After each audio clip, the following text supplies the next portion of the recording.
Hey everybody, this is Sarah, Group 1, going over question 6-9A.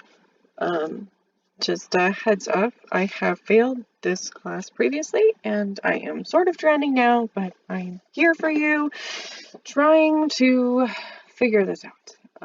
Try my best, okay? This took me several hours to kind of put together, and the only way I could do it was to apply it into an Excel program that I'm much more comfortable and familiar with. So I have our question right here, all right here. I have the table information. Buffalo Industries began operations on July 1st. It uses a perpetual inventory system. During July, the company had the following purchases and sales. And that's really important right there. Sorry if you hear my animals in the background. I have a dog, a cat, and a bird, and they're all very loud. But so we have purchases and sales, so that's really important to remember. And down here I created a secondary table which has the date, and then it has the balance of how much our units cost, and then it has the units as we go through the equation changing. And then this, of course, is what we're looking for, which is the average cost per unit. So first, what I did was I started with our balance, and to get the balance, I don't know if you're familiar with Excel very well, but just letting you know that up here, if you click this, tells you what I did.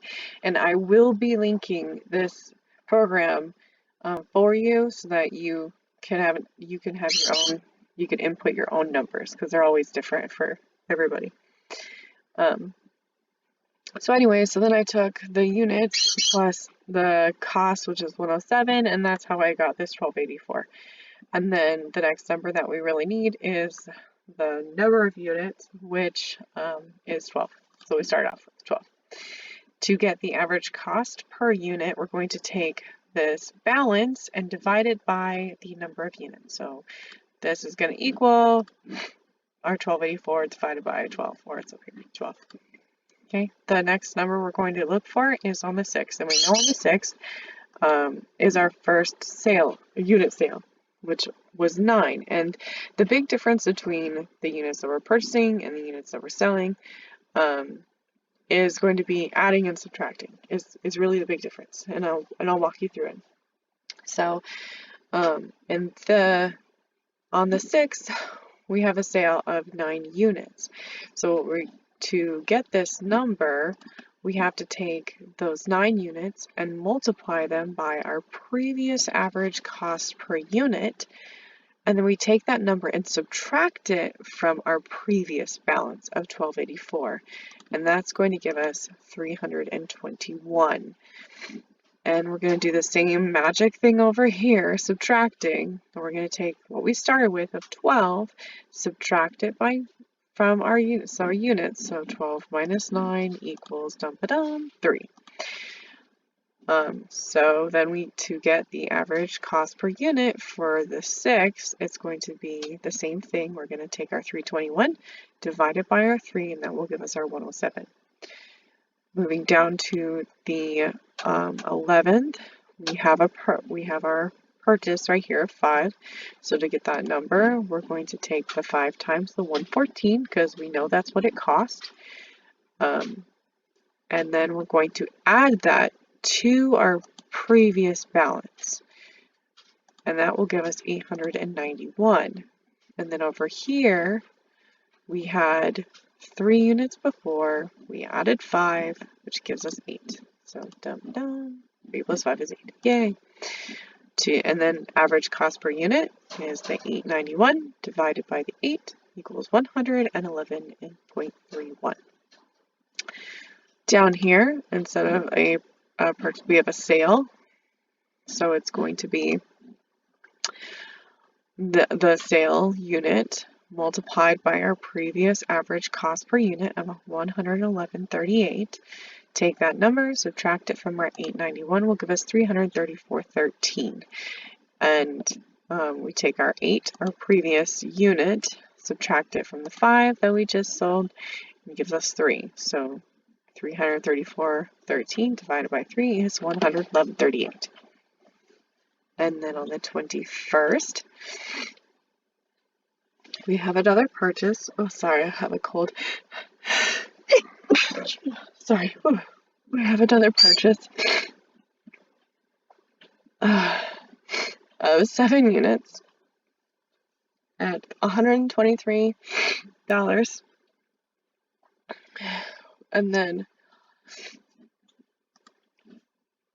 oh, sorry, I got my brain all muffled. Okay, so we have our 7 units multiplied by our 123, and then we're going to take that number and add it to, because we're adding units, add it to our previous balance of 334.13, and that's what's going to give us our 1,195.13. And then we had 3, we added 7, which equals 10. Dun, dun. And if we take the 1,195.13, subtract it, or not subtract, sorry, divide it by the 10, we get the 119.51. And then for the last line, it's going to be the sale unit, so that's going to be a subtraction. And we're going to take the 5 times the last average cost per unit of 119.51. We're going to take that number, subtract it from the 1,195.13, and it's going to give us 597.56. And then we had 10 units, subtracting 5 gives us 597.56 divided by 5 equals 119.51. And like I said, I will be giving you guys this program so you can plug your own numbers in. Me and my sister are in the exact same class, and she used my program to run her numbers, and she got the last 2 incorrect.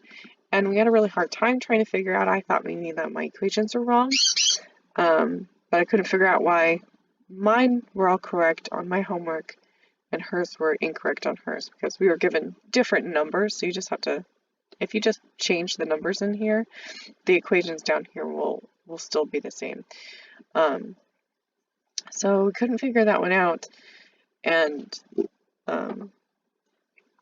we ended up she emailed the instructor and found out that it was the Willy Plus that was actually rounding the number up to a whole number versus using the 2 decimal points. So if you do this through this through the first time, and you get maybe like a grouping of 2 of the same numbers wrong, and it's a decimal point, maybe try to round it up to a whole number and then use that as your second attempt. And if that still doesn't work, I would contact the instructor.